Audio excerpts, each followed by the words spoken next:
గత ప్రభుత్వం చేసిన తప్పులే మేము చాలా క్లియర్గా చెప్తున్నాం. వాళ్ళ తప్పులే ఈరోజు బయటపడుతున్నాయి. అందుకే కూటమి ప్రభుత్వం పోలీసు వారి జోక్యాలు ఎక్కడా చేసుకోవట్లేదు. ఆ చేసుకోవడం వల్ల అధికారులు ఈరోజు అధికారులని జగన్మోహన్ రెడ్డి చెప్పినప్పుడు నేను వస్తే బట్టలు కూడా తీస్తాను నన్ను రాకముందే ఆయన గత ప్రభుత్వంలో ఉన్న వాళ్ళు ఈరోజు బట్టలు కూడా తీసుకొని బయటికి రావాల్సిన పొజిషన్. గతంలో కూడా శ్రీలక్ష్మి గారు లాంటి మంచి అధికారి కూడా అవినీతి కుంభకోణంలో ఇరికిచ్చారు ఈ ప్రభుత్వం.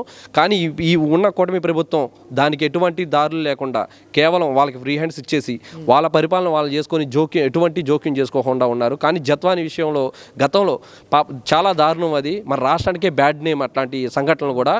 అట్లాంటి సంఘటనల మీద చాలా గవర్నమెంట్ కూడా విచారణ చేసి దాంట్లో ఇంకెంతమంది ఉన్నారో వాళ్ళందరికీ కూడా శిక్షలు వేయాలని చెప్పి మేము కోరుకుంటున్నాం.